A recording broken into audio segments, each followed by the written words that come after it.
Hello everyone, hello all the wonderful kids out there. कैसे हैं सारे के सारे? ऑल गुड, सब बढ़िया। बढ़िया नहीं भी चल रहा होता तो मन से मान के चलो, नहीं नहीं सब बढ़िया है। बढ़िया लगने भी लग जाएगा।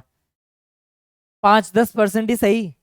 हर चीज खराब चल भी रही हो, मन अगर अच्छा कर लें, 10-15% भी बढ़िया लगने लग जाए तो आगे का तो खींच ही लेंगे काम। और इवेंचुअली तो हमेशा कंडीशंस अच्छी हो ही जाएंगी। ठीक है, तो टेंशन नॉट, एकदम बढ़िया होके बैठो, एकदम मन एकदम उत्साहित रखो। समझे? यस। कैसे हैं सब के सब? बढ़िया है ना? बैठ गए? गुड। घर वालों को इंस्ट्रक्शन दे दी, क्लास स्टार्ट हो चुकी है हमारी। बॉटनी वाली class. No knock knock, no tick tick, no pick pick.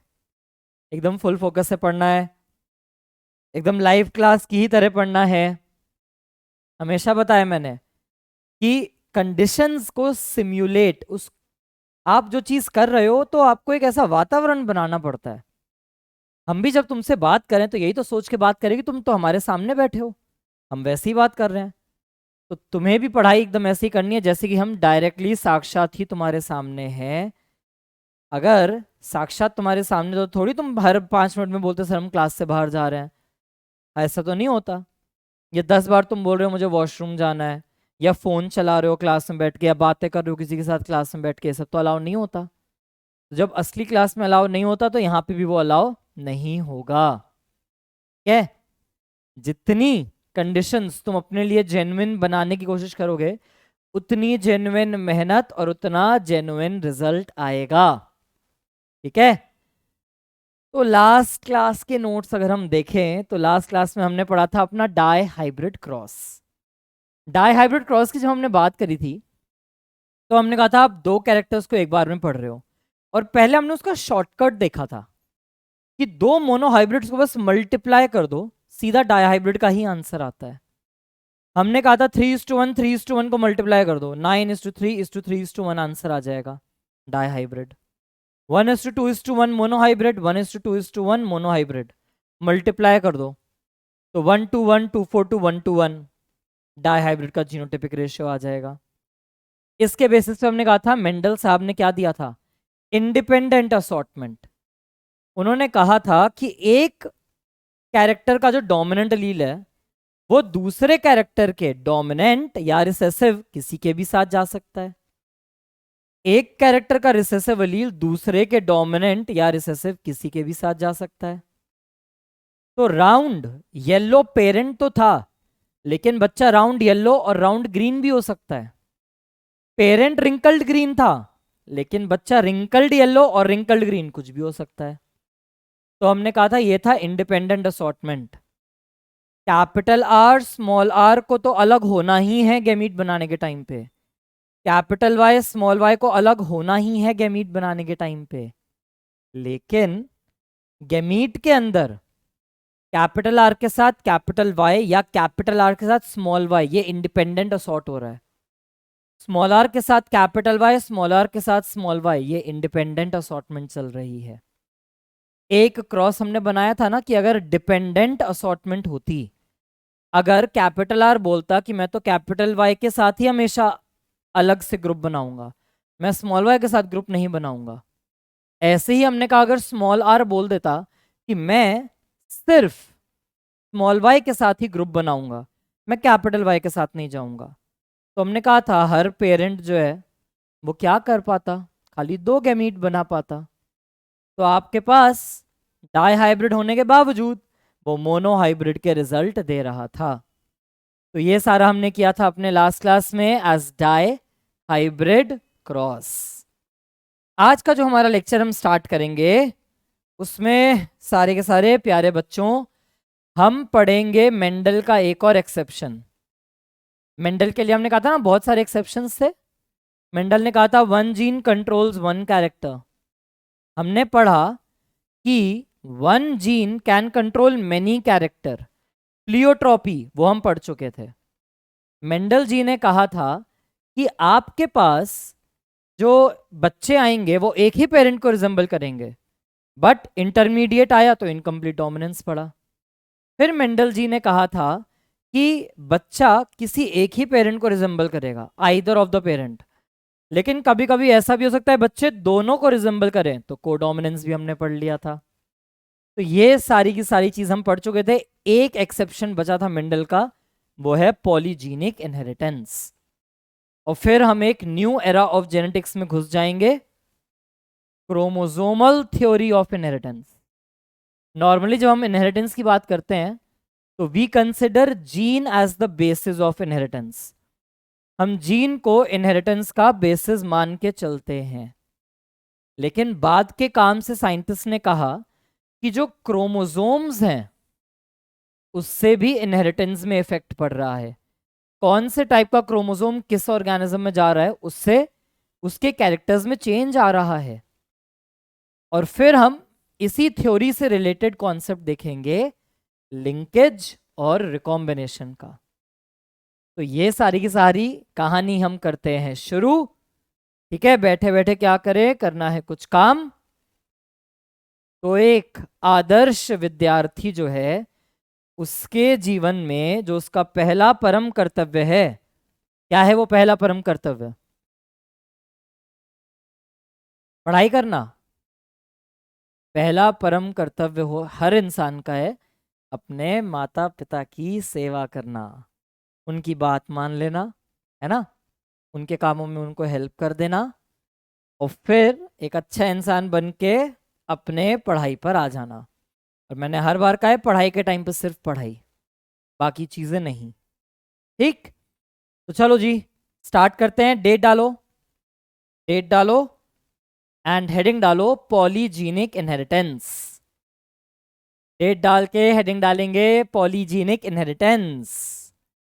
क्या लिखा है यहां पे? पॉलीजीनिक। पॉली मतलब मेनी, बहुत सारे, या मल्टी भी बोल सकते हैं। और जीन्स के लिए ही एक और वर्ड मेंडल ने क्या दिया था? फैक्टर। तो इसी इनहेरिटेंस का एक नाम multi factorial inheritance, multiple factors से कंट्रोल होने वाला इनहेरिटेंस। पॉलीजीनिक, बहुत सारी जीन्स से मिलकर कंट्रोल होने वाला इनहेरिटेंस। आ जाओ चलो डेफिनेशन लिखते हैं। कैसे डिफाइन करेंगे? टू और more than two genes control a single character.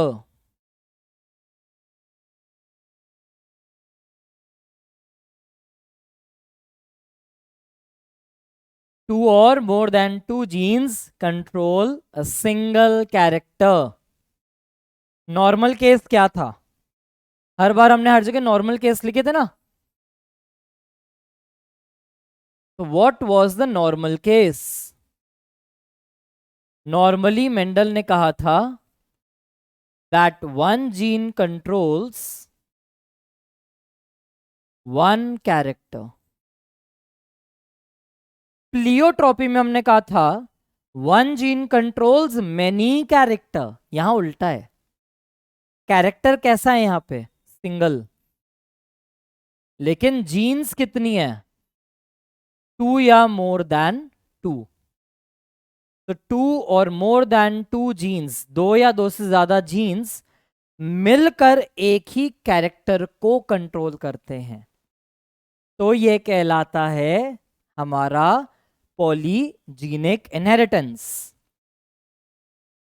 फिर यहां पे एक और बड़ी मजेदार चीज है, ये दो या दो से ज्यादा जितने भी जीन्स है ना, इन्हें हम कहते हैं पॉलीजीन्स। पॉलीजीनिक इनहेरिटेंस क्या है? तो इन्हें हम कहते हैं पॉलीजीन्स। तो नेक्स्ट पॉइंट हम यही लिख रहे हैं, the genes are known as polygenes. जो जीन पॉलीजीनिक इनहेरिटेंस दिखाती है उन्हें पॉलीजीन्स कहते हैं। और ये जो पॉलीजीन्स होती हैं ये आपस में सारी डुप्लीकेट काम करती हैं। Polygenes are duplicate. जो पॉलीजीन्स हैं एग्जैक्टली सेम काम कर रही हैं। अगर एक जीन मेलानिन पिगमेंट बना रहा है तो दूसरा पॉलीजीन भी मेलानिन बनाएगा, तीसरा पॉलीजीन भी मेलानिन बनाएगा। मेलानिन वो पिगमेंट जो हमारे स्किन को डार्कनेस देता है। तो पहली चीज, दो या दो से ज्यादा जीन होंगी। दूसरी चीज, इन्हीं जीन्स को पॉलीजीन कहते हैं। तीसरी बात, ये सारे डुप्लीकेट हैं, ये सारे आइडेंटिकल कैरेक्टर बनाते हैं, सेम चीज का प्रोडक्शन करते हैं। और ये जो जीन्स हैं इनके जो प्रोडक्ट्स बनते हैं they have a additive effect.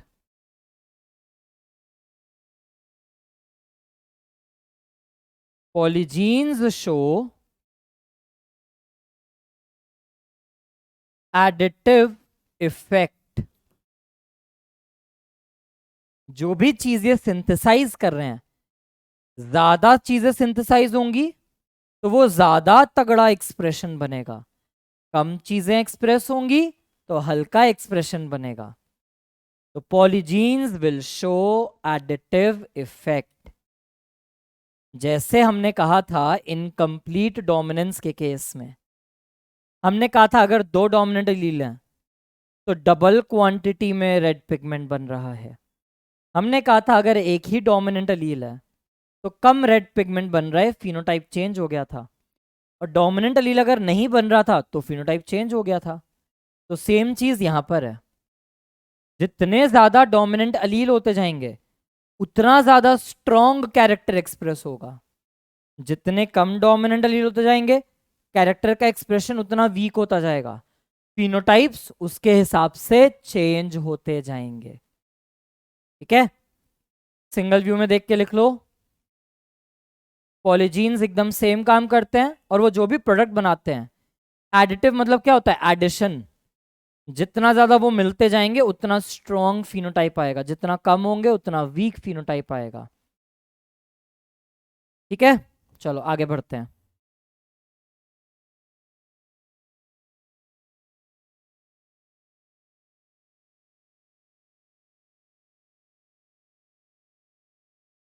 Number of phenotypes निकालने का फॉर्मूला है यहाँ पे 2n+1। और नंबर ऑफ जीनोटाइप्स जब निकालना है तो उसका फॉर्मूला 3n ही है। नॉर्मल केस में हमने क्या पढ़ा था, लास्ट क्लास जो पढ़ी है, लास्ट क्लास के नोट्स में देखो हमने लिखा था अगर नॉर्मल मेंडेलियन कैरेक्टर है, मतलब one gene controls one character, अगर नॉर्मल मेंडेलियन कैरेक्टर था तो हमने लिखा था वहां पे number of phenotype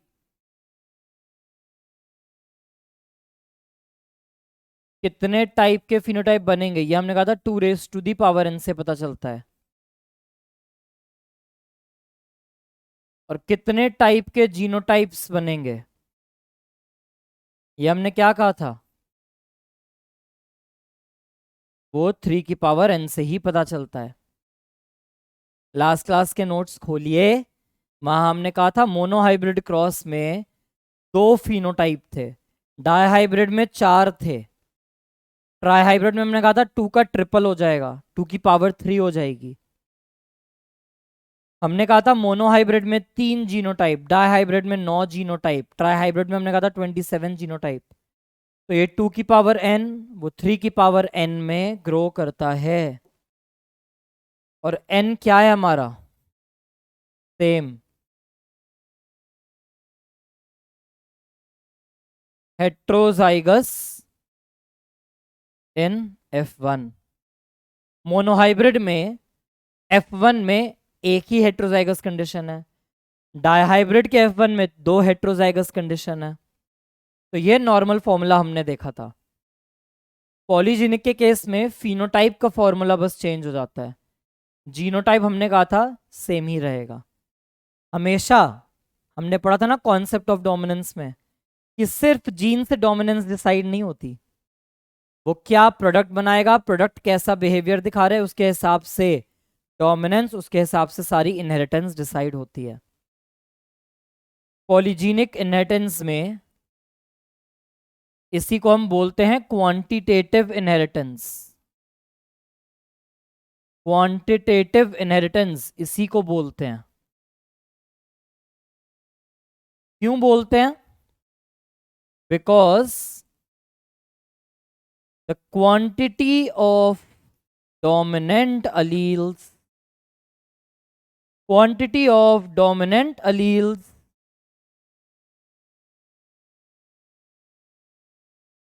decide the phenotype।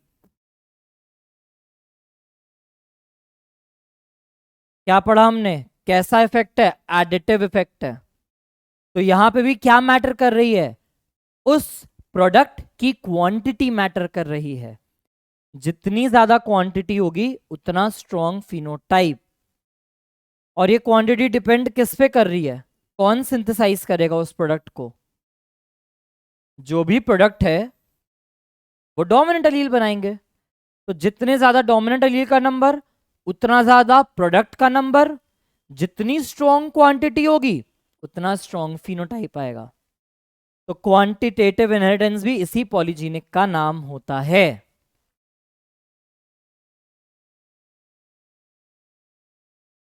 Example की अगर हम बात करते हैं तो बहुत सारे एग्जाम्पल्स हैं। एनसीईआरटी में एक ही एग्जाम्पल दिया हुआ है, स्किन कलर इन मैन। हमारे अंदर स्किन कलर, ये एनसीईआरटी का एग्जाम्पल है।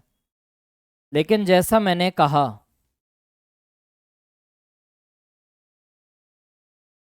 इसका एक एग्जाम्पल है सीड कलर इन व्हीट, गेहूं के रंग। इसके अलावा ह्यूमंस की हाइट, इसके अलावा ह्यूमंस की इंटेलिजेंस। ये एक बहुत जनरल सी चीज है देखने में। कई बार ऐसा होता है कि अगर दोनों पेरेंट्स इंटेलिजेंट हैं तो हो सकता है बच्चा इंटेलिजेंट हो, या एकदम उल्टा भी हो सकता है कि पेरेंट्स इंटेलिजेंट है और बच्चा उतना इंटेलिजेंट ना भी हो। तो ये सब डोमिनेंट अलील और रिसेसिव अलील्स का खेल है। पेरेंट्स दोनों बड़े इंटेलिजेंट हैं, बच्चे भी इंटेलिजेंट है, मतलब बच्चों को ज्यादा डोमिनेंट अलील्स मिले। दोनों पेरेंट्स इंटेलिजेंट हैं, बच्चा एकदम भोंदू है, वो कम समझता है चीजें, तो हो सकता है कि पेरेंट्स उसमें रिसेसिव अलील ज्यादा आ गए हों। ह्यूमंस की हाइट, ये भी क्वांटिटेटिव इनहेरिटेंस है। हो सकता है दोनों पेरेंट्स लंबे हो बच्चा छोटा हो जाए, रिसेसिव अलील। हो सकता है दोनों पेरेंट्स लंबे हो बच्चा उनसे भी लंबा निकल जाए, तो वो भी क्वांटिटेटिव। हो सकता है दो माँ बाप की हाइट है, बच्चे की भी वही हाइट हो, कुछ भी पॉसिबल है। इसके अलावा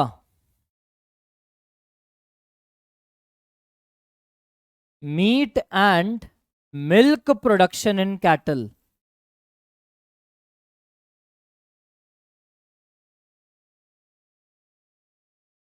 गाय भैंसों के अंदर कितना मीट प्रोड्यूस कर सकते हैं, कितनी मसल वो क्रिएट कर सकते हैं, कितना दूध दे सकते हैं, ये भी क्वांटिटेटिव इनहेरिटेंस है।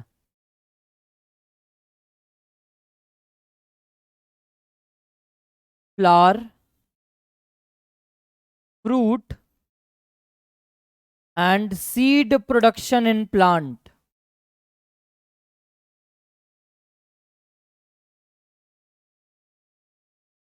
सारे आम के पेड़ पर ऐसा जरूरी नहीं कि सेम अमाउंट ऑफ फ्लावर्स या फ्रूट्स बनेंगे, ऐसा बिल्कुल जरूरी नहीं है। डिसाइड होगा क्या कंडीशन है। जितने भी मल्टी सीडेड फ्रूट्स होते हैं, सिंगल सीडेड फ्रूट में तो सिंगल सीड ही आएगा। मल्टी सीडेड पपीते हैं, तुम 10 पपीते लेना, उनके बीज गिनना, सबके बीज कभी सेम नहीं आएंगे, अलग अलग आएंगे। तो ये सब भी क्या है? क्वांटिटेटिव इनहेरिटेंस है। भुट्टे का साइज, कॉब, लेंथ इन मेज। सबने देखा ना भुट्टा, इस तरीके से भुट्टा होता है। भुट्टा देखा होगा सबने, ऊपर से ऐसे गोल्डन गोल्डन हेयर निकल रहे होते हैं भुट्टे में से, है ना। बढ़िया से रॉक स्टार बना देते हैं अपने भुट्टे को।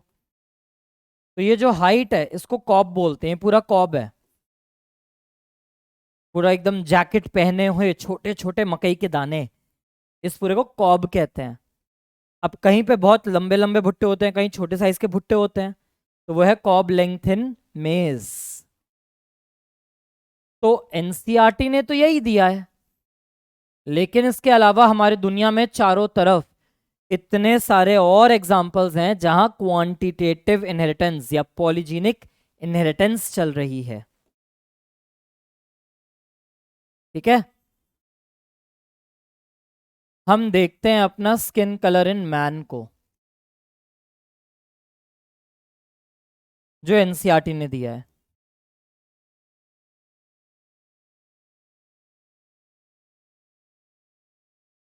तो it is controlled by 3 genes. जो पेरेंट, 3 जीन है, हर जीन के दो दो ही अलील्स हैं। यहां पर हम लिख दे रहे हैं, मल्टीपल अलीलिज्म नहीं चल रहा है, every gene has 2 alleles. Multiple allelism में क्या पढ़ा था, एक जीन एक कैरेक्टर, लेकिन जीन के 2 से ज्यादा अलील हैं।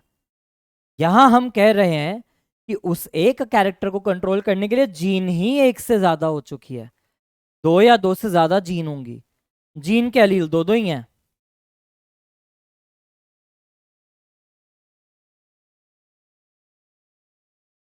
तो एनसीईआरटी ने कहा है जिसके पास 6 के 6 डोमिनेंट अलील हैं, इनका स्किन कलर सबसे ज्यादा डार्क होता है। हर एक अलील से मेलानिन पिगमेंट बन रहा है। तो 6 डोमिनेंट अलील मतलब 6 टाइम्स मेलानिन पिगमेंट सिक्रीशन। एक भी डोमिनेंट अलील नहीं है तो मेलानिन नहीं बनेगा, स्किन में डार्कनेस नहीं आएगी। तो ये सबसे light skin colour.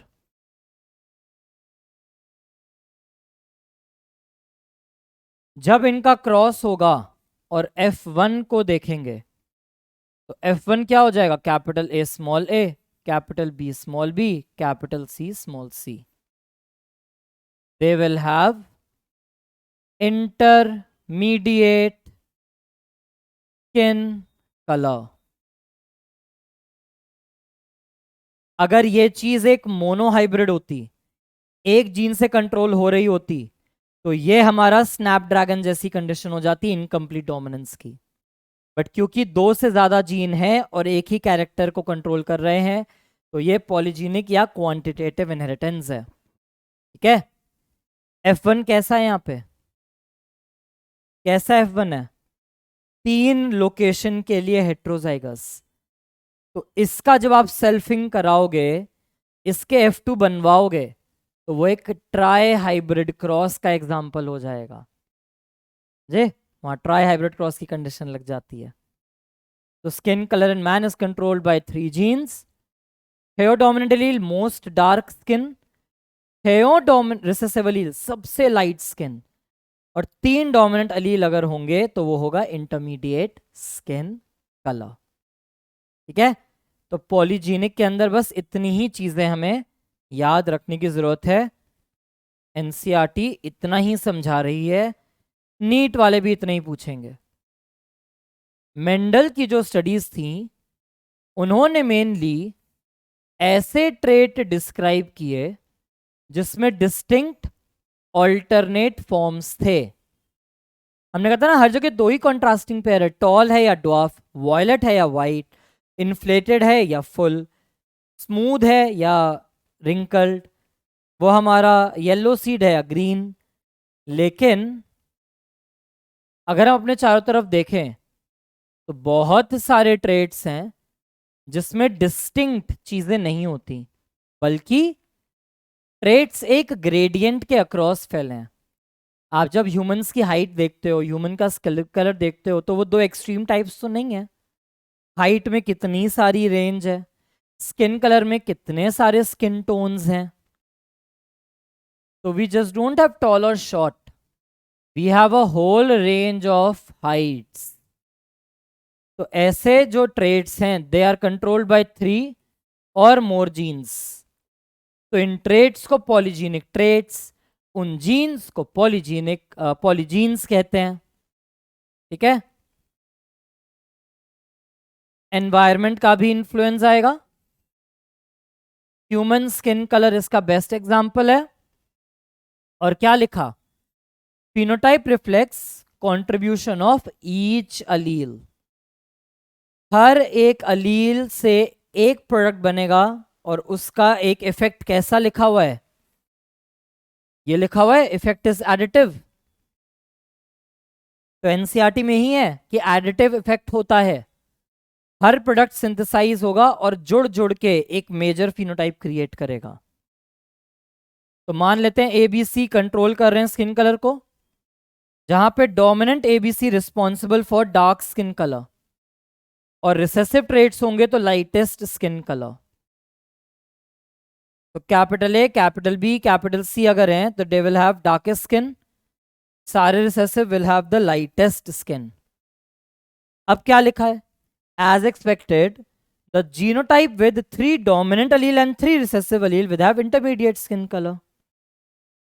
3 dominant allele, 3 recessive allele is having intermediate skin colour. तो यही वो बातें हैं जो आपसे पूछी जाएंगी। क्लियर है। In this manner number of each type of alleles in the genotype, क्या लिखा है, number of alleles in the genotype would determine darkness और लाइटनेस ऑफ द स्किन। इन सबसे सारी चीजें डिसाइड होंगी जो हमने स्टार्टिंग में लिखा था कि quantity of alleles will decide the phenotype. ठीक है। तो यह है सारा पॉलीजीनिक इनहेरिटेंस। एक क्विक व्यू देख लेते हैं।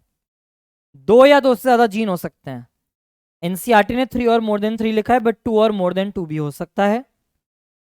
यहां पर जीन को पॉलीजीन, ट्रेट को पॉलीजीनिक ट्रेट। सारी जीन्स डुप्लीकेट काम कर रही हैं, सेम प्रोडक्ट बना रही हैं। पॉलीजीन्स आर डुप्लीकेट बोलने का मतलब क्या है, that all genes synthesize same product।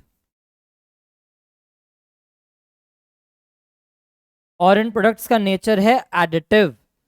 जितना ज्यादा प्रोडक्ट, उनका एडिशन से फिनोटाइप उतना स्ट्रांग होता जाएगा। फिर फिनोटाइप जीनोटाइप गलती से अगर पूछ लिया निकालने के लिए, इस बार के पेपर में ऐसा हुआ है कि एनसीईआरटी ने गूगली वाले क्वेश्चन फेंके हैं, लॉजिकल वाले क्वेश्चंस उठा के डाल दिए थे। तो उसके लिए ये चीज याद रखनी है। ठीक है। Main skin colour in man ही रखना है। बट जैसा मैंने कहा, हर जगह कुछ कुछ और एग्जाम्पल्स थे जो एलिमिनेशन में हेल्प कर सकते हैं या तुम्हारी कंफ्यूजन मिटा सकते हैं। भाई तुम सिर्फ एनसीईआरटी का एग्जाम्पल याद करके गए हो, अब कोई ऑप्शन आ गया, ऑप्शन 1, ऑप्शन 2, ऑप्शन 3, ऑप्शन 4 में लिख दिया बोथ 2 and 3। अब तुम्हें थर्ड वाले ऑप्शन का आइडिया ही नहीं है, क्योंकि वो थर्ड वाला ऑप्शन एनसीईआरटी का नहीं है। तो तुम कंफ्यूज होके कर दोगे, क्या पता शायद ही होता हो, तुम कर दोगे बोथ 2 and 3, फिर पता चलेगा बाद में गलत है।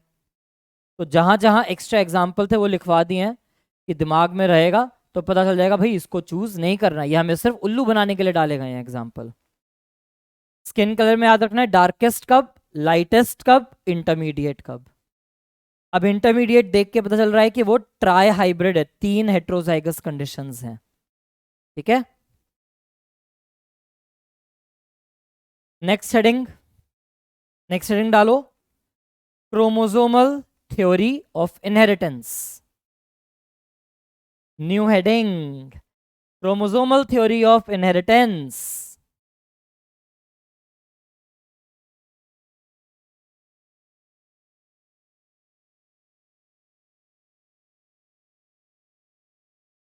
First point, it was given by Sutton and Boveri. It was given by Sutton and Boveri. Scientist का नाम है, सटन एंड बोवरी ने दिया था। हम क्या कहते हैं? हम ये कहते हैं that gene is the basic unit of inheritance.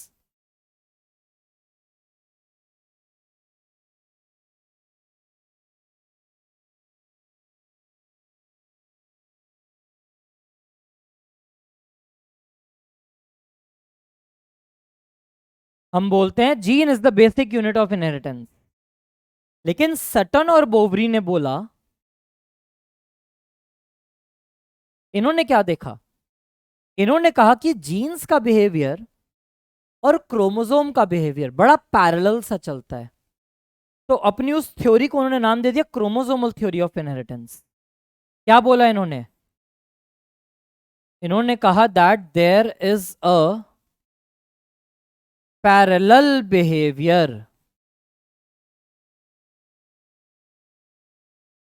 किसके बीच में? Between genes and chromosomes.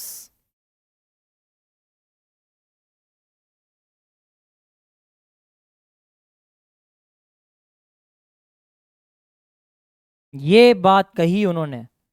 अभी तक तो सब यही कहते थे मेंडल के काम के बाद कि gene is the basic unit of inheritance. Sutton and Boveri ने देखा कि क्रोमोसोम का बिहेवियर भी तो बड़ा मेंडल जैसा ही, जैसे मेंडल ने फैक्टर्स का बिहेवियर बताया था। तो इस थ्योरी को, ये जो पैरेलल बिहेवियर दिखा रहे हैं ना जीनो क्रोमोसोम, इस कॉन्सेप्ट को सटन और बोवरी ने नाम दिया था क्रोमोसोमल थ्योरी ऑफ इनहेरिटेंस। कि इनहेरिटेंस क्रोमोसोम से भी कंट्रोल हो रही है। तो याद है ये चीज हमने पढ़ी थी जब हमने लोकस का कॉन्सेप्ट देखा था। डायग्राम खोलो जहां लोकस का कॉन्सेप्ट देखा था फर्स्ट लेक्चर में जेनेटिक्स के। वहां पे हमने क्या देखा था कि वही डीएनए का टुकड़ा कंडेंस जब होके क्रोमोसोम बनता है तो उसी की किसी लोकेशन पर वो डीएनए का जीन आ जाता है। तो जीन और क्रोमोसोम इंडिपेंडेंट तो नहीं है। क्रोमोसोम खाली डीएनए का कंडेंस्ड फॉर्म है, और उस कंडेंस्ड फॉर्म पे, उस सिकुड़े हुए डीएनए पर जो भी एरिया कोई कैरेक्टर कंट्रोल करता है, उन एरिया को आप जीन बोलते जाते हो। क्या कहा मैंने? एकदम ही लॉस्ट हो जाते हो ना तुम लोग इंस्टेंटली। मैंने कहा कि ये है मेरा डीएनए। मैंने बोला कि यही डीएनए तो जब कंडेंस होता है तो ये कॉइलिंग करके बिल्कुल छोटा सा क्या बन जाता है? एक क्रोमोसोम बन जाता है, जिससे आप कैसे दिखा देते हो? इस तरीके से दिखा देते हैं हम क्रोमोसोम बना के। अब मैंने कहा इतना कोई हिस्सा है, इतना कोई हिस्सा है, इतना कोई हिस्सा है जहां से कोई कैरेक्टर कंट्रोल हो रहा है। तो मैं इस रीजन को भी जीन बोलूंगा, मैं इस रीजन को भी जीन बोलूंगा, तो मैं इसको भी जीन बोलूंगा। अब यही डीएनए कंडेंस हो तो ये बना है, तो हो सकता है एक जीन यहां पर आई, एक डीएनए के टुकड़े यहां पर है, एक डीएनए का टुकड़ा यहां पर है। तो इस क्रोमोसोम पर ये रही मेरी जीन्स। तो ऑब्वियस है ना कि क्रोमोसोम ही तो जीन को कैरी कर रहा है। तो जैसा बिहेवियर जीन दिखाता है वैसा मिलता जुलता बिहेवियर क्रोमोसोम भी दिखाएगा। तो सटन और बोवरी ने जो पैरेलल बिहेवियर बताया था जीन्स और क्रोमोसोम्स के बीच में, उसी थ्योरी को नाम दिया गया chromosomal theory of inheritance. Single view में देख लो, फिर आगे चलते हैं अब इसको लेके।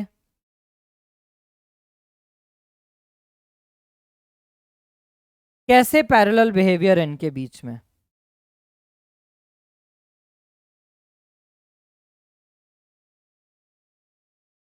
टेबल के फॉर्म से देखते हैं।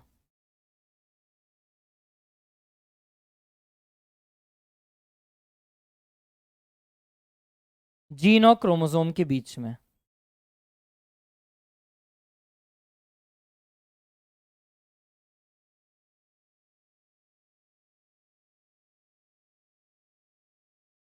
एक डिप्लॉयड ऑर्गेनिज्म में हमने कहा था जीन के दो फॉर्म्स एग्जिस्ट करते हैं जिसे अलील कहते हैं। तो मुझे पता है that gene they occur in pair. Chromosome भी हमने क्या कहा था, ह्यूमंस जो हैं डिप्लॉयड है। तो डिप्लॉयड ऑर्गेनिज्म में हमने कहा था, डिप्लॉयड बोलने का मतलब क्या था कि चाहे आप डीएनए के टुकड़े की बात करो चाहे आप क्रोमोसोम की बात करो, सबके बाय डिफॉल्ट दो कॉपीज हैं। तो क्रोमोसोम भी कैसा है हमारा, ये भी पेयर में एग्जिस्ट करते हैं, जीन भी पेयर में एग्जिस्ट करता है। फिर लास्ट क्लास में ही देखो जब हमने डायहाइब्रिड पढ़ा था तो मैंने क्रोमोसोम वाले डायग्राम बना के दिखाए थे। तो मुझे पता है दैट अलील्स जो होते हैं जीन के, दे सेग्रीगेट ड्यूरिंग गैमीट फॉर्मेशन।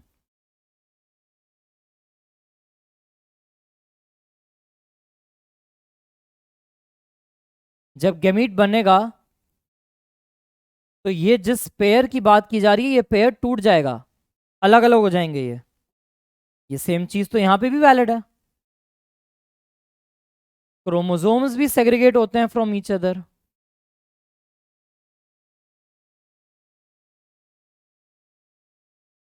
जब गैमीट बनना होगा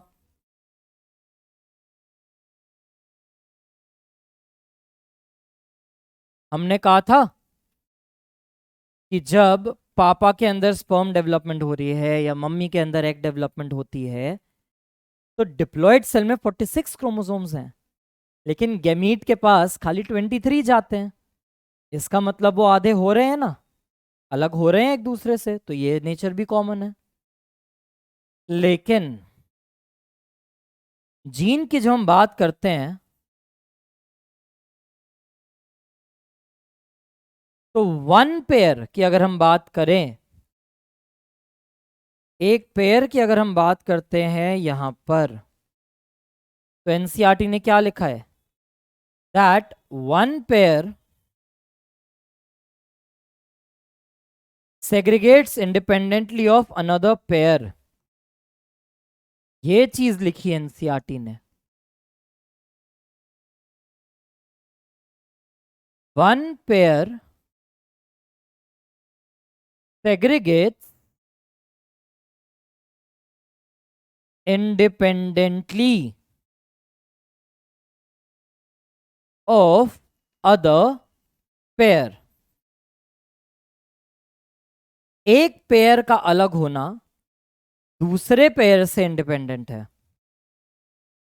लेकिन क्रोमोसोम की जब हम बात करते हैं तो हम बोल देते हैं independent pairs segregate independently. Independent pairs segregate independently of other pair।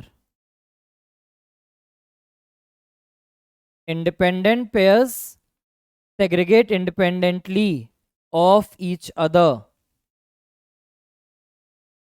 क्या मतलब है इस बात का, जीन के लिए कहा गया वन पेयर, एक पेयर की बात करनी शुरू की है इन्होंने कि एक पेयर का जो अलग होना है वो दूसरे से इंडिपेंडेंट है, बट क्रोमोसोम में बोल दिया सारे ही पेयर्स को इंडिपेंडेंट।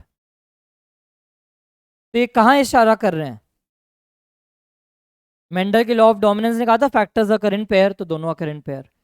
मेंडल के लॉ ऑफ सेग्रीगेशन ने कहा था कि गैमीट बनते टाइम पेयर को अलग होना ही है, वो दोनों के पास है। फिर मेंडल का थर्ड लॉ था इंडिपेंडेंट असॉर्टमेंट का। तो अब जीन में नहीं लिखा है कि all pairs are independent, gene में ऐसा नहीं लिखा all pairs are independent, but chromosome में लिखा है। तो हम कह सकते हैं कि जीन जो है इट मे और may not show independent assortment. It may or may not show independent assortment.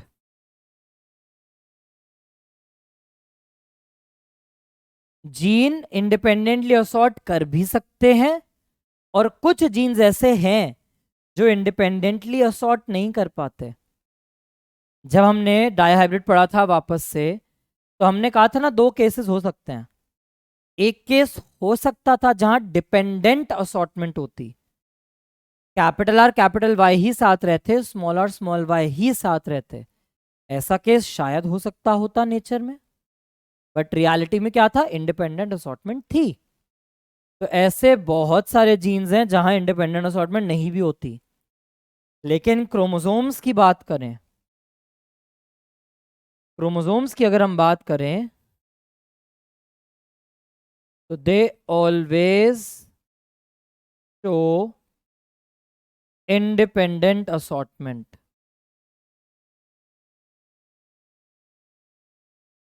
Chromosomes always, chromosomes कभी भी एक दूसरे के चक्कर में नहीं पड़ते। पापा का क्रोमोसोम 1 कभी भी ये नहीं कहेगा कि मैं तो हमेशा पैटर्नल क्रोमोसोम 2 के साथ ही रहना चाहता हूं, मैं किसी और के साथ सेग्रीगेट नहीं होऊंगा। कभी नहीं होता ऐसा। तो ये एक पैरेलल बिहेवियर है, दोनों पेयर में है, दोनों सेग्रीगेट करते हैं। इंडिपेंडेंट असॉर्टमेंट एक में हो भी सकती है, नहीं भी, और दूसरे में हमेशा होती है। लास्ट पॉइंट को देखने के लिए एक कॉमन डायग्राम बनाते हैं, सिंगल व्यू में देख लो। लास्ट पॉइंट को समझने के लिए हम एक कॉमन डायग्राम बनाते हैं।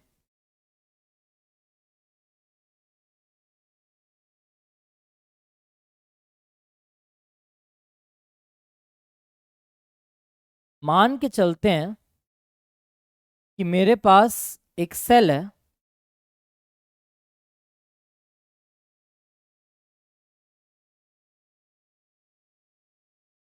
एक क्रोमोसोम 1 मदर से आता है हमारे पास और एक क्रोमोसोम 1 फादर से आया हुआ है हमारे पास। ऐसे ही एक क्रोमोसोम 2 भी पापा से आया होगा, एक क्रोमोसोम 2 मम्मी से आया होगा। ठीक, पापा का जो क्रोमोसोम 1 है उस पे मान के चलते हैं कैपिटल आर है, मम्मी वाले पे स्मॉल आर है। एक और कंडीशन लेते हैं कि यहां पर हमारे पास कैपिटल वाई है, यहां पे हमारे पास स्मॉल वाई है, और मान के चलते हैं कि क्रोमोसोम 2 पर कैपिटल टी स्मॉल टी है। ठीक है, एक हाइपोथेटिकल कंडीशन ली, पापा का क्रोमोसोम 1 पे कैपिटल आर कैपिटल वाई बना दिया, मम्मी के क्रोमोसोम 1 पे स्मॉल आर स्मॉल वाई, और पापा के क्रोमोसोम 2 पे कैपिटल टी, मम्मा के क्रोमोसोम 2 पे स्मॉल टी। ठीक है, अब हमने कहा था या तो ये अरेंजमेंट हो सकती है, या फिर हमने कहा था एक सेकेंड अरेंजमेंट और पॉसिबल है। एक अरेंजमेंट और है जो मिल सकती है, क्या?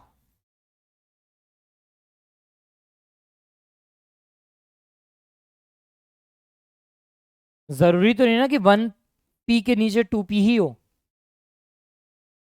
हो सकता है कि नीचे मदर का क्रोमोसोम 2 है और इधर पापा का क्रोमोसोम 2 है। m का मतलब है मैटरनल, मम्मी से मिला हुआ। p का मतलब है पैटर्नल, पापा से मिला हुआ। हमारे पास जाइगोट में जो 46 क्रोमोसोम थे, 23 मम्मा ने दिए थे, 23 पिताजी ने दिए थे, तो इसलिए हम यहाँ पे ये कंडीशन देख रहे हैं। अब क्या होगा यहाँ पे, पापा के 1 पे हमने कहा था कैपिटल आर कैपिटल वाई, मम्मा के 1 पे स्मॉल आर स्मॉल वाई। अब 2m पे क्या बनाया था हमने, स्मॉल टी, और 2p पे बनाया था कैपिटल टी।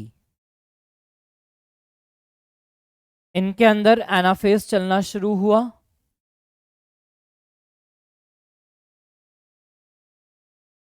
एनाफेज हमें पता है क्रोमोसोम्स को खींच लेता है एक तरफ। तो क्या कंडीशंस आती हैं यहां पे?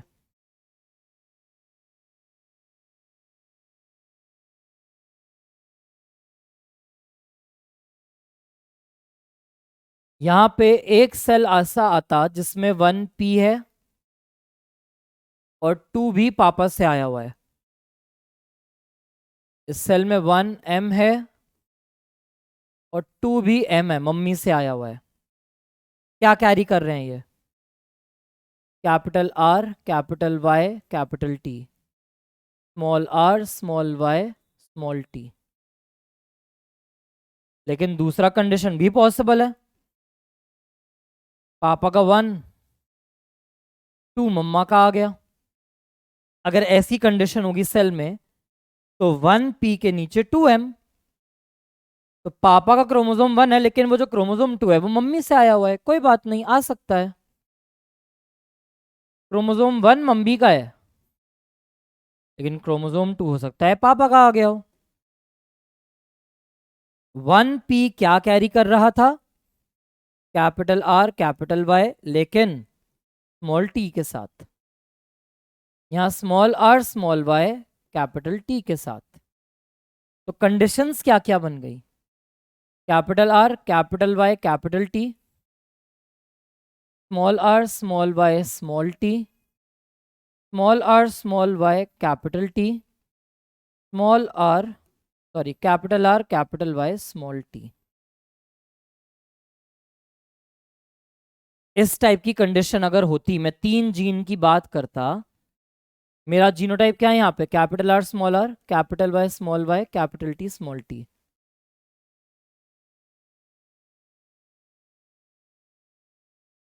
ऐसी कंडीशन है। अब अगर हम बात करें क्रोमोसोम्स की तो क्रोमोसोम पेयर में है, जीन भी पेयर में है। R के 2 मेंबर, Y के 2 मेंबर, T के 2 मेंबर। तो both of them are in pair. First point हो गया। फिर हमने कहा, एनसीईआरटी ने क्या कहा कि गैमीट फॉर्मेशन के टाइम पर पेयर को अलग होना जरूरी है। पेरेंट में कैपिटल आर, स्मॉल आर दोनों थे, लेकिन इन चारों के अंदर देखें तो आर का एक ही टाइप है, इन चारों में वाई का एक टाइप, इन चारों में टी का एक टाइप। तो अलील एक ही आया है। क्रोमोसोम को देखे तो या तो क्रोमोसोम 1 का एक मेंबर है, क्रोमोसोम 2 का भी एक ही मेंबर है। क्रोमोसोम 1 का एक मेंबर, क्रोमोसोम 2 का एक मेंबर, क्रोमोसोम 1 का एक, क्रोमोसोम 2 का एक, क्रोमोसोम 1 एक, क्रोमोसोम 2 एक। तो पेयर जो था वो टूटा गैमीट बनने के टाइम पे, वो भी एकदम सही बात है। अब आता है थर्ड पॉइंट। क्या एनसीईआरटी ने क्रोमोसोम के लिए क्या लिखा? दैट ये सारे क्रोमोसोम हमेशा इंडिपेंडेंट असॉर्टमेंट दिखाते हैं। They are always independent pair. एक क्रोमोसोम का सेग्रीगेशन दूसरे पे डिपेंडेंट नहीं है। हो सकता है पापा का 1 और पापा का 2 एक साथ गया हो, मम्मी का 1 मम्मी का 2 एक साथ गया हो, लेकिन ऐसा भी इक्वली पॉसिबल है कि पापा के क्रोमोसोम 1 के साथ मैटरनल क्रोमोसोम 2 आया हो सकता है जब तुम्हारे अंदर गैमीट्स बनेंगे तो हो सकता है तुम्हारे पापा और तुम्हारे मम्मी के क्रोमोसोम 2 एक साथ हैं। ऐसा हो सकता है कि एक पापा से आया हुआ, एक मम्मा से आया हुआ क्रोमोसोम है। इधर क्रोमोसोम 1 मम्मी से आया, क्रोमोसोम 2 पापा से। तो इंडिपेंडेंट असॉर्टमेंट हो रही है यहाँ पे। ऐसा जरूरी नहीं कि पापा का 1 हमेशा मम्मी के 2 के साथ ही आएगा। 1p has 2p, 1p has 2m, both conditions are possible। मम्मा अगर वो उसमें मैटरनल क्रोमोसोम से 1 आया है तो जरूरी नहीं है कि 2 भी मैटरनल हो, 2 पैटर्नल भी हो सकता है, पापा से आया हुआ 2 भी हो सकता है। तो क्रोमोसोम हमेशा इंडिपेंडेंट सॉर्ट करते हैं। इन दोनों का अपना अलग होना इनके अलग होने से इंडिपेंडेंट है। तो 1p 2m, 1m 2p कुछ भी हो सकता है। क्रोमोसोम्स आर ऑलवेज इंडिपेंडेंट, लेकिन हर केस में देखो कैपिटल आर के साथ कौन है, कैपिटल वाई। कैपिटल आर के साथ हमेशा कैपिटल वाई है, स्मॉल आर के साथ हमेशा स्मॉल वाई, स्मॉल आर के साथ हमेशा स्मॉल वाई है। तो आर और वाई तो इंडिपेंडेंटली असॉर्ट नहीं हो रहे। There is no independent assortment in capital R Y and small R Y. ये अलग अलग असॉर्ट नहीं हो रहे। कैपिटल आर के साथ कहीं भी स्मॉल वाई नहीं है, स्मॉल आर के साथ कहीं कैपिटल वाई नहीं है। लेकिन अगर मैं इनके साथ टी को देखूं तो इस कॉम्बो के साथ कैपिटल पी भी आ सकता है, इस कॉम्बो के साथ स्मॉल टी भी आ सकता है, स्मॉल आर स्मॉल वाई के साथ स्मॉल टी आ सकता है, स्मॉल आर स्मॉल वाई के साथ कैपिटल टी आ सकता है। तो एनसीईआरटी ने जीन के लिए क्या कहा, that one pair segregates independently to the other pair. तो यहां पे जो मेरा ये मेंबर हैं, they are behaving as a single unit. ये दो अलग अलग मेंबर्स हैं but they are behaving as a single unit, इसीलिए ये हमेशा साथ साथ आ रहे हैं। तो जीन आर और जीन वाई में इंडिपेंडेंट असॉर्टमेंट नहीं है, लेकिन इनके साथ टी का असॉर्टमेंट इंडिपेंडेंट हो रहा है। इंडिपेंडेंट असॉर्टमेंट का क्या मतलब था कि आपके पास सारी वैरायटी आ सकती है। कैपिटल आर वाई के साथ कैपिटल टी भी आ सकता है, कैपिटल आर वाई के साथ स्मॉल टी भी आ सकता है, स्मॉल आर वाई के साथ स्मॉल टी आ सकता है, स्मॉल आर वाई के साथ कैपिटल टी आ सकता है। तो यहां पर T is showing independent assortment but R and Y are not showing independent assortment. तो जीन में इंडिपेंडेंट असॉर्टमेंट हो भी सकती है, नहीं भी हो सकती है। तो ये एनसीईआरटी ने क्रोमोसोमल थ्योरी ऑफ इनहेरिटेंस से समझाने की कोशिश की है। ठीक है, this is all chromosomal theory of inheritance. कि क्रोमोसोम से भी इनहेरिटेंस कंट्रोल हो रही है, क्यों, कि क्रोमोसोम के ऊपर ही जीन्स विराजमान है। क्रोमोसोम के ही वो हिस्से जिनसे कैरेक्टर एक्सप्रेस हो रहा है वही तो जीन है हमारा। क्रोमोसोम हमेशा इंडिपेंडेंट बिहेवियर दिखाते हैं, लेकिन जीन हमेशा इंडिपेंडेंट हो एक दूसरे से वो जरूरी नहीं है।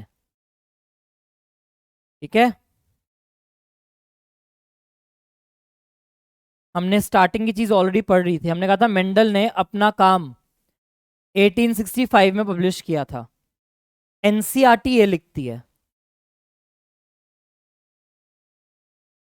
रियलिटी मेंडल ने अपना काम 1866 में पब्लिश किया था। फिर हमने कहा था मेंडल का काम रिमेन अनरिकॉग्नाइज्ड टिल 1900। मेंडल 1884 में मरे थे और उनके मरने के 16 साल बाद तक भी काम का पता नहीं था। क्यों नहीं था, सारे रीजन हम पढ़ चुके हैं। पहला रीजन, उस जमाने में कम्युनिकेशन इजी नहीं था, तो जो भी उन्होंने काम किया वो पब्लिसाइज हुआ ही नहीं, लोगों को पता ही नहीं चल पाया कि ऐसा कुछ काम है। दूसरा रीजन, उन्होंने जो जीन या मेंडल के कहने पर मेंडल ने फैक्टर वर्ड दिया था कि ये फैक्टर्स कोई स्टेबल और डिस्क्रीट यूनिट्स होते हैं जो एक्सप्रेशन को कंट्रोल करते हैं। मेंडल ने कहा था कि ये जो फैक्टर्स पेयर में है ये ब्लेंडिंग नहीं करते, ये इनके कंटेम्पररीज, उनके समकालीन जो साइंटिस्ट थे, वैज्ञानिक थे, मेंडल उनको ढंग से नहीं समझा पाए। मैं अगर तुम्हें बोलूं कि केमिकल ए और बी को मिक्स करो तो कुछ है जिसकी वजह से वो पिंक बन रहा है। मैं बोल रहा हूँ केमिकल सी और डी को मिक्स करूं तो कुछ है जिसकी वजह से वो येलो बन रहा है। तुम पूछो मुझसे कि भाई ये क्यों हो रहा है, मैं बस बोल दूं नहीं कुछ तो है जो हो रहा है, तो तुम थोड़ी मुझे भरोसा दे पाओगे। तुम बोलोगे चलो सर जाओ यहाँ से, समझा तो पा नहीं रहे हो कि क्या कुछ क्या कुछ क्या कुछ, खुद तो पता नहीं है हमें बताने चले हो। वही चीज यहाँ पे होगी कि मेंडल को खुद पता ही नहीं था भाई वो फैक्टर होता क्या है। वो बस ये बोल रहे थे कि भाई कुछ तो है जिससे ऐसा हो रहा है, कुछ तो है जिससे ऐसा हो रहा है। तो उनके टाइम के लोगों ने उनकी बात नहीं समझी। ठीक है, मेंडल के पास ढंग का एक्सप्लेनेशन नहीं था। और आखिरी रीजन, हमने कहा था मेंडल ने इतनी सारी मैथ्स यूज करी जो उनके टाइम पे जो बायोलॉजिस्ट थे उनको कुछ पल्ले नहीं पड़ा। फिर हमने क्या कहा था कि 1900 में 3 साइंटिस्ट थे जिन्होंने इंडिपेंडेंटली मेंडल के रिजल्ट को फिर से डिस्कवर किया था, Hugo de Vries, Carl Correns and Erich von Tschermak. जब 1900s का टाइम आया तो एनसीईआरटी ने कहा कि इस समय तक माइक्रोस्कोप की डेवलपमेंट्स हो चुकी थी, साइंटिस्ट सेल डिवीजन को पढ़ रहे थे, न्यूक्लियस वगैरह की डिस्कवरी हो चुकी थी, क्रोमोसोम्स की डिस्कवरी हो रही थी। तो 1902 में क्रोमोसोम्स मियोसिस में कैसे मूव करते हैं ये भी साइंटिस्ट ने पढ़ लिया था। तो सटन और बोवरी ने कहा कि ये जो बिहेवियर है क्रोमोसोम्स का ये पैरेलल है to the behaviour of genes. ठीक है, ये आ गए वापस से। Occur in pair, segregate at the time of gamete, independent pairs. तो ये ए वाला कॉलम क्या है यहाँ पे, chromosome. Chromosomes are always independent, तो इसलिए यहाँ पे सारे पेयर्स को इंडिपेंडेंट कहते हैं। बट जीन्स सारे के सारे एक दूसरे से इंडिपेंडेंट तो जरूरी नहीं है। हमने देखा एग्जाम्पल में कि कैपिटल और कैपिटल वाई हमेशा साथ थे, वो कभी एक दूसरे से अलग नहीं हुए, वो कभी एक दूसरे से इंडिपेंडेंट नहीं हो पाए। तो जीन के लिए एक एक पेयर करके बात की जाती है। जीन में आप नहीं बोलते ऑल जीन्स आर इंडिपेंडेंट, ऐसा कभी नहीं कहा जाता। ठीक है, तो ये है हमारा क्रोमोसोमल थ्योरी ऑफ इनहेरिटेंस।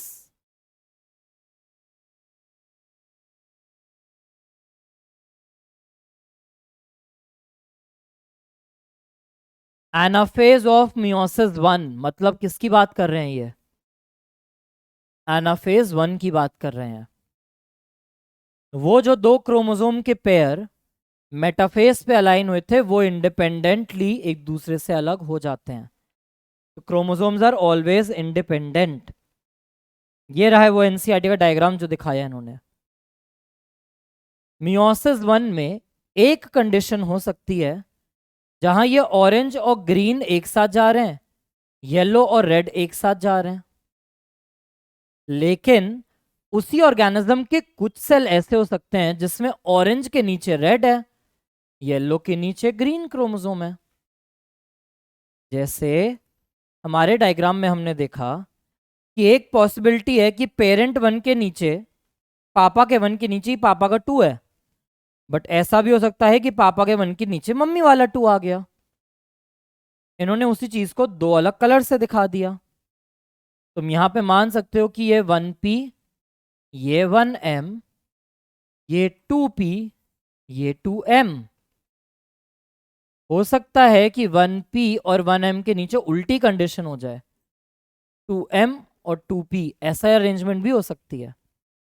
जिनमें ये अरेंजमेंट है उनमें ऐसे गैमीट्स बनेंगे, जिनमें ये अरेंजमेंट है उनमें ये गैमीट्स बनेंगे। तो ये है पूरा का पूरा इंडिपेंडेंट असॉर्टमेंट। एनाफेज 1 में कौन किधर से खींचा जा रहा है उस पर डिसाइड होगा कि फ्यूचर गैमीट्स में कौन से क्रोमोसोम साथ आएंगे। ठीक है, तो सटन एंड बोवरी ने क्या बोला, that pairing and separation of a pair of chromosome, इसकी वजह से we will have segregation of a pair of factors they carried. Obvious है, वापस से इस पे आओ जो हमने अभी बनाया कि अब जब ये क्रोमोसोम अलग होंगे, क्रोमोसोम अलग होने की वजह से ही तो अलील्स अलग हो रहे हैं, क्योंकि क्रोमोसोम ने अलील को अपने ऊपर ही रखा हुआ है। क्रोमोसोम का ही एक हिस्सा ही तो जीन या अलील कहला रहा है हमारा। ठीक है,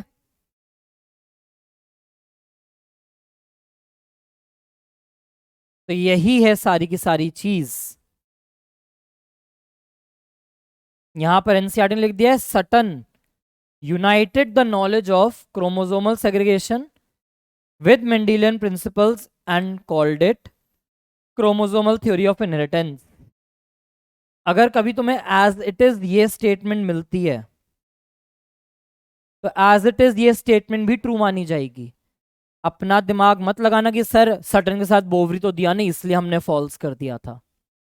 अगर एग्जैक्ट ये लाइन आती है, डिट्टो लाइन कॉपी पेस्ट होती है, तो क्वेश्चन आता है who United the knowledge of chromosomal segregation with Mendelian principles and called it chromosomal theory of inheritance.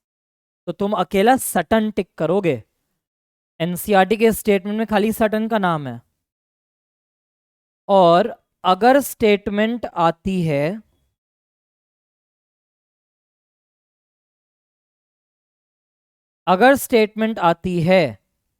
That who noted the behaviour that chromosome and genes had a parallel behaviour, अगर ये exact line आती है तो Sutton और Boveri दोनों choose करोगे।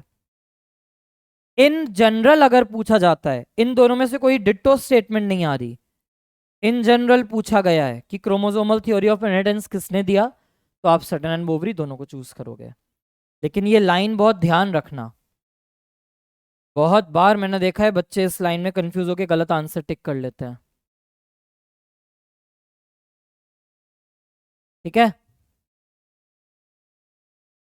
अगर ये लाइन आती है तो अकेला सटन, अगर ऊपर वाली लाइन आती है तो सटन एंड बोवरी दोनों को चूज करना पड़ेगा।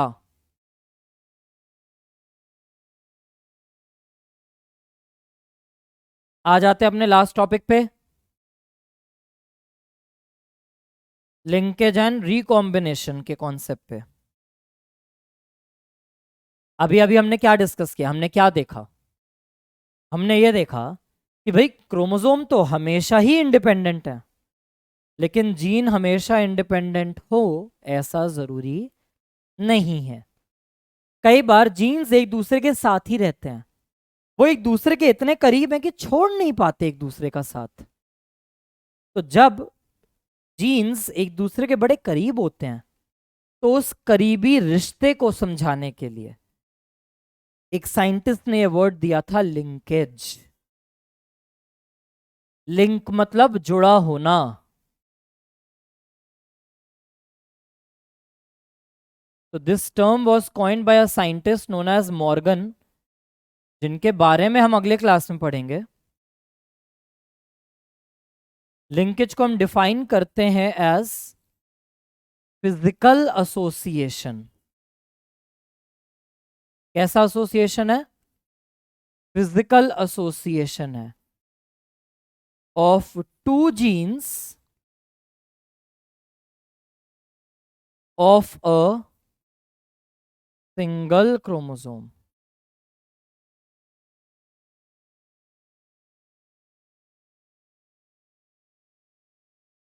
It is a physical association of two genes of a single chromosome. Actually में वो इतने करीब हैं कि वो फिजिकली इतने पास है कि वो जुड़े हुए से हैं। दो jeans of a single chromosome. अगर कभी भी कहा जाता है ना कि दो जीन्स लिंक्ड हैं, तो इसका मतलब है कि वो सेम क्रोमोसोम पर हैं।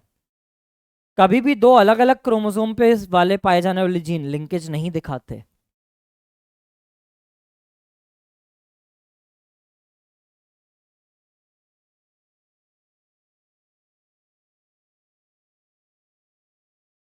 अगर दो जीन दो अलग अलग क्रोमोसोम पर हैं, two genes present on two different chromosomes, two genes present on two different chromosomes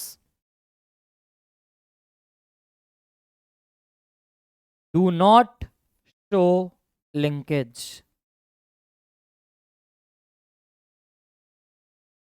अगर वो दो जीन दो अलग अलग क्रोमोसोम पर हैं तो उनके बीच में लिंकेज जैसा कोई कॉन्सेप्ट नहीं है।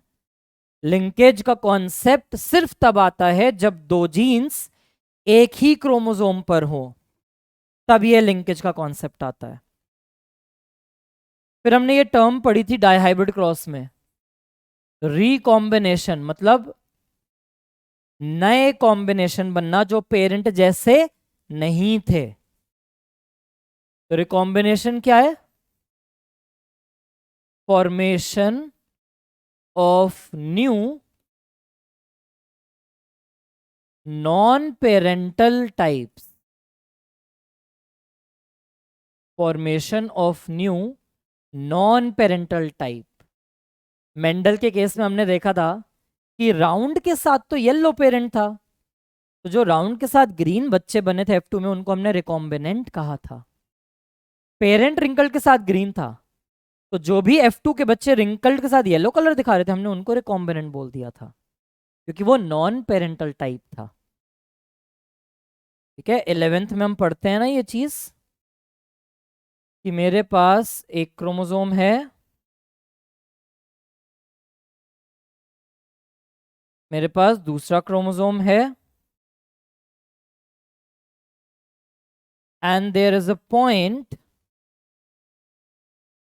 जब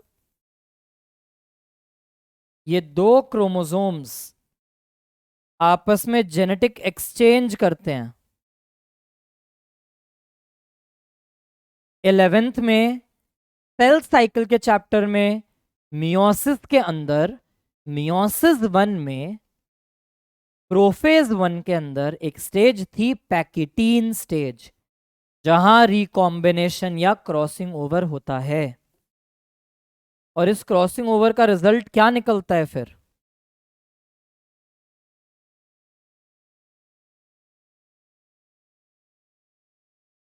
लिटरली क्रोमोसोम के सेगमेंट्स में अदला बदली हो जाती है। क्रोमोसोम्स के सेगमेंट में लिटरली अदला बदली हो जाती है। ठीक है, तो यहां पे स्टार्टिंग में दोनों क्रोमैटिड वाइट है, यहां दोनों क्रोमैटिड ब्लू हैं। जब इनके बीच में इंटरचेंज हुआ, अब मुझे क्या दिख रहा है? अब ये वाला जो क्रोमैटिड है ये पेरेंट जैसा नहीं रहा। पेरेंट या तो पूरा ब्लू था या पूरा वाइट, ये ब्लू और वाइट का मिक्सचर है। ऐसे ही ये वाला क्रोमैटिड भी एक मिक्सचर बन चुका है ब्लू और वाइट का, तो इनको रिकॉम्बिनेंट्स बोलेंगे। और जो बाहर अभी भी पेरेंट जैसे हैं वो पेरेंटल कहलाते हैं। तो नॉन पेरेंटल टाइप का बनना रिकॉम्बिनेशन प्रोसेस है। ये जो चीज हम देख रहे हैं ये रिकॉम्बिनेशन प्रोसेस है। ठीक है, तो लिंकेज टर्म मॉर्गन ने दी थी। लिंकेज का क्या मतलब है कि एक ही क्रोमोसोम पर दो जीन्स अगर हैं तो इसका मतलब वो लिंकेज दिखा रहे हैं। अगर दो जीन्स एक ही क्रोमोसोम पर हैं तो इसका मतलब वो लिंकेज दिखा रहे हैं।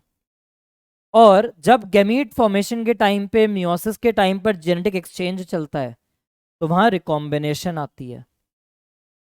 अगर दो जीन अलग क्रोमोसोम पर हैं तो लिंकेज का कॉन्सेप्ट कभी नहीं आता है। अभी अभी हमने ये डायग्राम देखा था, हमने क्या देखा? कैपिटल आर कैपिटल वाई में कभी रिकॉम्बिनेशन नहीं हो रही, कभी इंडिपेंडेंट असॉर्टमेंट नहीं हो रही। तो capital R capital Y linked हैं, वो सेम क्रोमोसोम पर हैं तो इसलिए लिंक्ड कहला रहे हैं। कैपिटल टी दूसरे क्रोमोसोम पर है तो वो इनके साथ रिकॉम्बिनेशन दिखा रहा है, वो इनके साथ इंडिपेंडेंट असॉर्टमेंट दिखा रहा है।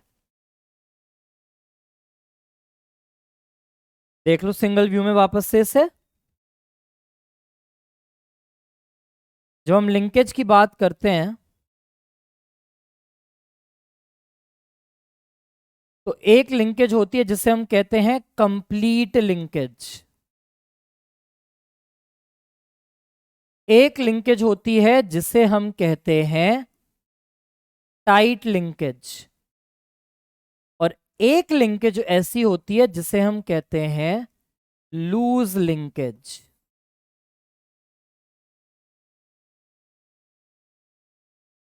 कंप्लीट लिंकेज मतलब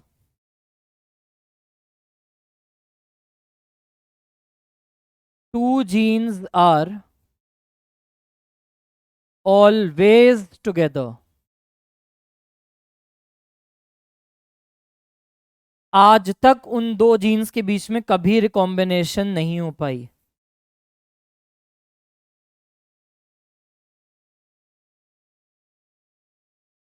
no recombination at all, 0 recombinants हैं। तो अगर वो दो जीन्स ऐसी हैं जो आज तक कभी किसी भी केस में अलग ही नहीं हुई एक दूसरे से, तो ऐसी जीन्स कहलाती हैं कंप्लीटली लिंक्ड जीन्स। फिर second case, tight linked jeans.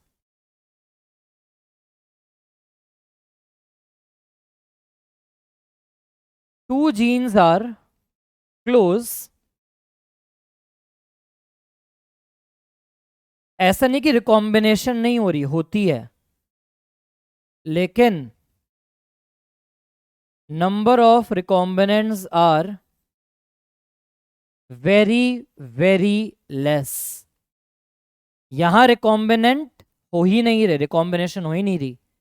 यहां रिकॉम्बिनेशन होती है बट बहुत बहुत कम। कहने का मतलब अगर 100 बच्चे हैं तो 100 में से 4-5 ही रिकॉम्बिनेंट्स हैं, बाकी सब पेरेंट जैसे हैं। और जब हम बात करते हैं लूज लिंकेज की,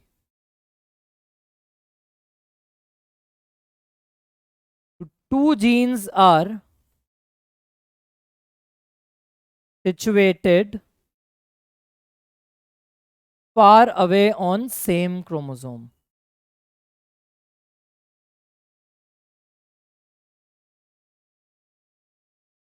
अगर इतने पास हैं कि आज तक कभी जिंदगी में अलग नहीं हुए कभी, तो कंप्लीट लिंकेज। वो इतने पास हैं कि रिकॉम्बिनेंट्स बहुत कम बनते हैं, बहुत मतलब बहुत ही ज्यादा कम, तो वो है टाइट लिंकेज। लेकिन अगर वो एक ही क्रोमोसोम पर तो अभी भी हैं, लेकिन उस क्रोमोसोम पर थोड़ा दूर दूर हैं,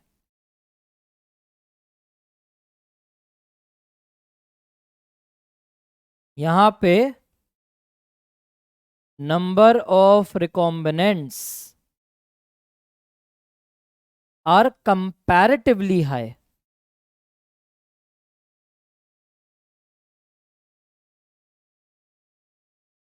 number of recombinants are comparatively high. यहाँ बहुत कम थे, यहाँ थोड़े ज्यादा बनते हैं। कि अगर 100 बच्चे हैं तो हो सकता है कि 100 में से 45 बच्चे रिकॉम्बिनेंट हो, 55 बच्चे पेरेंटल हो। तो ये हो गया लूज लिंकेज का केस। ठीक है, तो ये 3 टाइप की लिंकेजेस हैं। और ये लिंकेज किस पे डिपेंड करता हुआ दिख रहा है? उनकी दूरी पर। करेक्ट।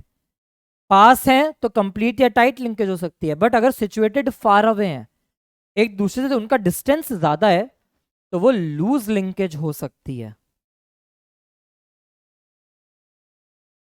तो वी कैन से दैट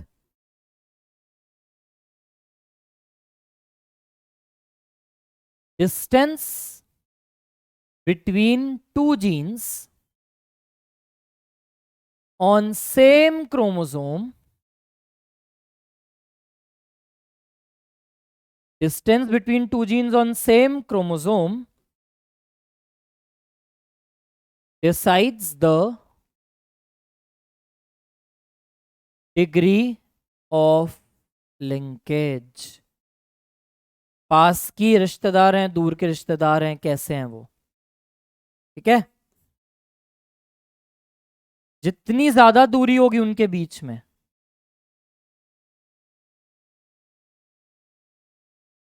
जितनी ज्यादा दूरी होगी तो नजदीकियां खत्म होती जाएंगी। सिंपल कॉन्सेप्ट है ये बहुत। जब लोगों में दूरी बढ़ने लगती है तो नजदीकियां कम हो जाएंगी। लिंकेज क्या है? Physical association. कितने करीब हैं, जो ज्यादा करीब होते हैं उनमें डिस्टेंस कम होता है, और जिनमें करीबी कम है रिश्ते, उनमें दूरियां ज्यादा होती हैं। ठीक है, तो ये ध्यान रखना। क्या लिख रहे हैं हम? ज्यादा दूरी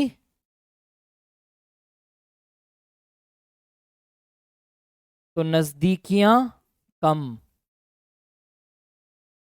ज्यादा दूरी तो नजदीकियां कम, और उल्टा कर दो, कम दूरी हो जाएगी तो क्या हो जाएगा, नजदीकियां ज्यादा। जितने पास होंगे उतना कम लिंकेज, जितने पास होते जाएंगे तो उतना उनका करीबीपन बढ़ता जा रहा है, तो मोर लिंकेज।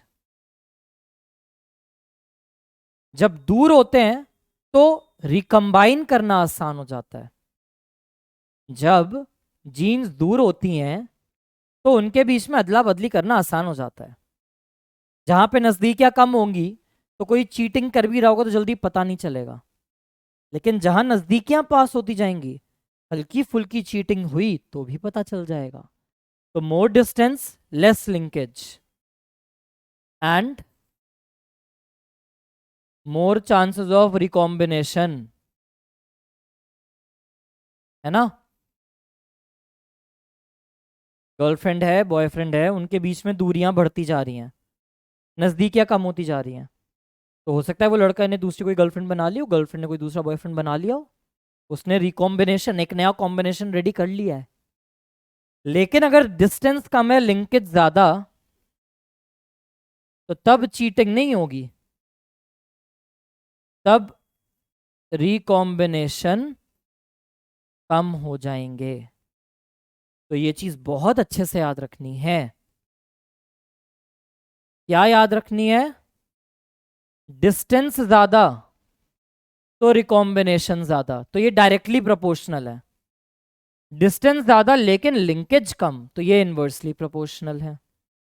तो इसको हम एक साथ कैसे समराइज कर सकते हैं? हम कह सकते हैं that distance is directly proportional to recombination, but they are inversely proportional to linkage. दूरी जितनी ज्यादा, चीटिंग करने के चांस उतने ज्यादा, नजदीकियां उतनी कम। ठीक है। Distance is directly proportional to recombination, but both of them are inversely proportional to linkage. ठीक। एक डायग्राम से सारा कॉन्सेप्ट समझ लेते हैं तो दैट हमें सब क्लियर हो जाएगा। डायग्राम से देख लेते हैं इस कॉन्सेप्ट को।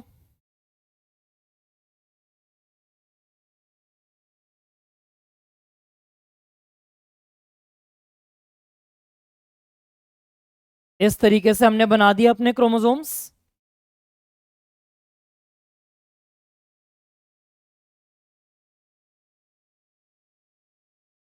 ये बना दिया क्रोमोसोम 1, ये बना दिया कोई क्रोमोसोम 2।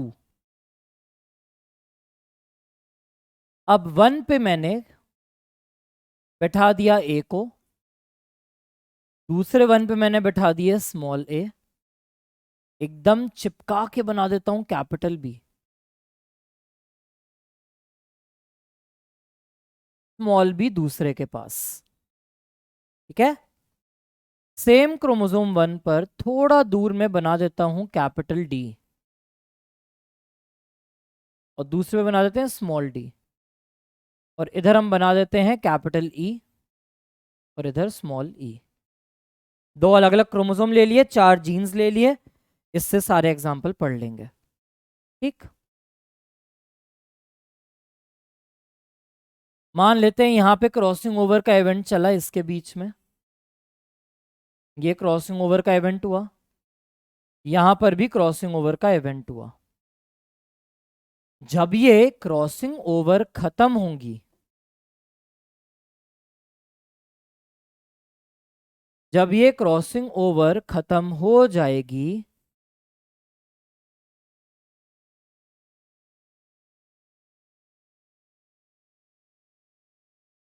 तो हमें क्या रिजल्ट मिलेंगे? भाई इधर तो कैपिटल ए, कैपिटल बी और कैपिटल डी था, इधर स्मॉल ए, स्मॉल बी और स्मॉल डी ही था। इनमें चेंज नहीं है। चेंज कहाँ आएगा? ये कैपिटल ए बी वाली थ्रेड जाके जुड़ गई इसमें, यहां पे, जिसकी वजह से यहां पे आ चुका है स्मॉल डी। और ये वाली थ्रेड क्रॉसिंग ओवर से जुड़ गई यहां पर, जिसकी वजह से यहां पर आ चुका है कैपिटल डी। अदला बदली हो गई यहां पे। नीचे का कोई फर्क पड़ रहा है? नहीं पड़ रहा। Capital E, capital E, small ई, स्मॉल ई, यही कंडीशन है। ठीक है, यही कंडीशन आएगी हमारे पास क्रॉसिंग ओवर्स होने के बाद। अब मुझे पता है कि अरेंजमेंट ये हो सकती है या अरेंजमेंट इसके ऑपोजिट भी हो सकती थी। हमने कहा ना दो कंडीशंस पॉसिबल हैं।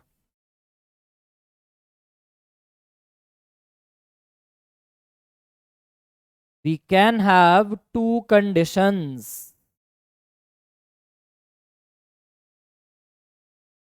जब अलाइनमेंट हो रही थी तो ये capital A, capital B, capital D, capital A, capital B, लेकिन नीचे आ चुका है स्मॉल डी, स्मॉल ए, स्मॉल बी, इसके नीचे आ चुका है capital D, small A, small B, small D.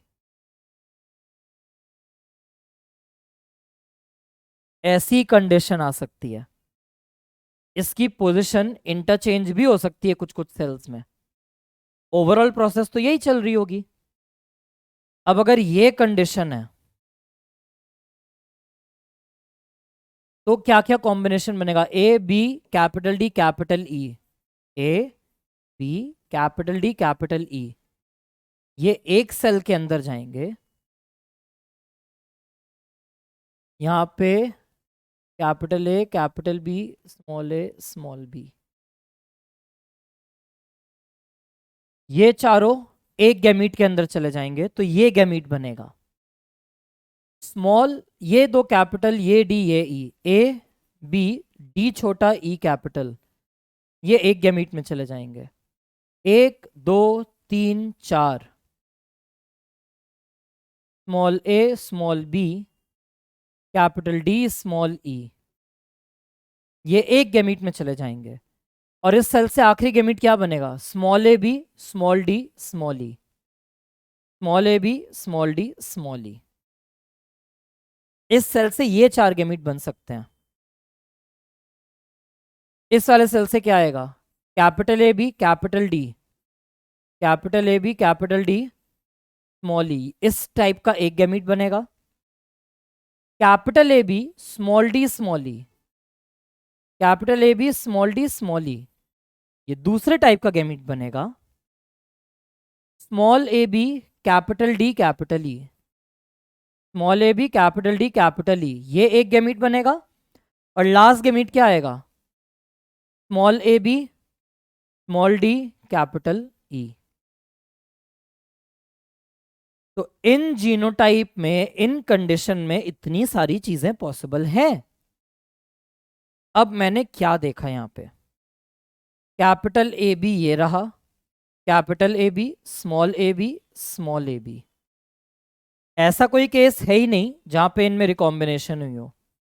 Capital A B, capital A B, small A B, small A B, हमेशा साथ हैं, ऑलवेज टुगेदर। तो मैं बोल सकता हूं कि इनमें लिंकेज कैसी है? कंप्लीट लिंकेज, आज तक कभी अलग होते हुए नहीं दिख रहे। मैं कह सकता हूं A B and D are linked genes. Same chromosome पर है तो ए बी और डी तीनों ही लिंक्ड मानी जाएंगी। और क्या देख रहे हैं हम यहां पे? इनके साथ कैपिटल डी आ सकता है, स्मॉल डी आ सकता है, कैपिटल डी आ सकता है, स्मॉल डी आ सकता है। तो सेम क्रोमोसोम पर ही है, बट अगर क्रॉसिंग ओवर से अलग हो गया, डिस्टेंस ज्यादा है ना, तो चीटिंग चल सकती है। तो क्रॉसिंग ओवर ज्यादा होने की वजह से चीटिंग चली, तो इन्होंने अदला बदली करके रिकॉम्बिनेशन दिखा ली। और हमने क्या कहा? ई तो है ही ऑल टुगेदर दूसरे क्रोमोसोम पे, तो इनके साथ कैपिटल ई भी आ सकता है। ये देखो, capital A, capital B, capital D के साथ कैपिटल ई है, capital A, capital B, capital D के साथ स्मॉल ई भी आ सकता है, capital A, capital B, small D के साथ कैपिटल ई, और ये रहा capital A, capital B, small D के साथ स्मॉल ई, दोनों कॉम्बिनेशन पॉसिबल हमारे पास है. All the combination which are possible are listed here. Capital A, capital B, capital D, small E. Capital A, capital B, small D, small E. Small A, small B, capital D, capital E, वो ये रहा. और last case ये रहा. तो यहाँ पे independent assortment हमेशा चलते हुए दिख रही है. कैपिटल ई या स्मॉल ई किसी भी तरीके से असॉर्ट हो रहे हैं, डी किसी भी तरीके से असॉर्ट हो रहा है. तो डी को हम बोलेंगे कि वो लूज लिंकेज में. ठीक, यहां पे हमें क्या दिख रहा है, पेरेंटल टाइप्स कितने हैं. अगर मैं कैपिटल और कैपिटल ए बी की बात करूं, बस कुछ नहीं जा रहा, सिर्फ कैपिटल ए बी की बात कर रहा हूं मैं, तो 100% कैपिटल ए बी है.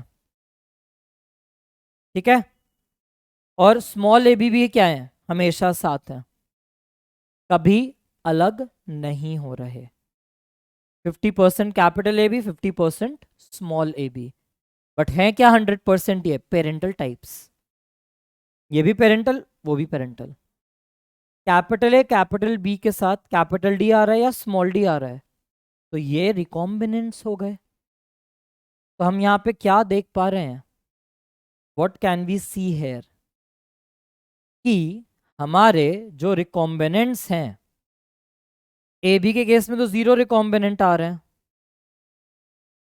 कभी भी सेल डिवीजन होती है, कभी भी सेल डिवीजन होगी, तो पेरेंटल टाइप्स की रेंज डिफाइंड है. पेरेंटल टाइप्स हमेशा कम से कम 50%, ज्यादा से ज्यादा 100% हो सकते हैं. और रिकॉम्बिनेंट के टाइप्स जो हैं, रिकॉम्बिनेंट के जो टाइप्स हैं वो कम से कम 0 हो सकता है, एक भी रिकॉम्बिनेंट ना बने, और मैक्सिमम जाएंगे 50% पे. Capital A B, small A B parental types हैं. कैपिटल ए के साथ स्मॉल बी कहीं नहीं दिखेगा, स्मॉल ए के साथ कैपिटल बी कहीं नहीं दिखेगा. तो ए बी के रिस्पेक्ट में हम 100% पेरेंटल देख रहे हैं, 0% क्या देख रहे हैं, रिकॉम्बिनेंट. लेकिन अगर मैं ए बी को एक सिंगल यूनिट मान के चल रहा हूं, इसके रिस्पेक्ट में कैपिटल डी भी आ सकता है, इसके रिस्पेक्ट में स्मॉल डी. इसी कैपिटल ए बी के साथ यह सिंगल यूनिट कैपिटल डी है, लेकिन साथ में स्मॉल ई मिल रहा है. और कैपिटल ए के स्मॉल डी के साथ स्मॉल ई मिल रहा है. तो कोई भी केस पॉसिबल है. रिकॉम्बिनेंट्स निकालेंगे तो कितने आ रहे हैं हमारे, सिर्फ डी के रिस्पेक्ट में देखो, सिर्फ डी के रिस्पेक्ट में. कैपिटल ए बी के साथ कैपिटल डी एक मेंबर, कैपिटल ए बी के साथ कैपिटल डी दूसरा मेंबर. ये हमारा क्या है, पेरेंटल टाइप है. Capital A capital B capital D is a parental type. Small A small B small D भी पेरेंटल है. ये रहा स्मॉल ए स्मॉल बी स्मॉल डी, और स्मॉल ए स्मॉल बी स्मॉल डी, ये पेरेंटल है. तो ये 4 पेरेंटल टाइप हैं 8 में से. कैपिटल ए कैपिटल बी के साथ स्मॉल डी रिकॉम्बिनेंट, स्मॉल ए स्मॉल बी के साथ कैपिटल डी रिकॉम्बिनेंट. तो ये 2 रिकॉम्बिनेंट यहाँ, एक रिकॉम्बिनेंट ये, एक रिकॉम्बिनेंट ये. तो 8 में से 4 रिकॉम्बिनेंट, 4 पेरेंटल.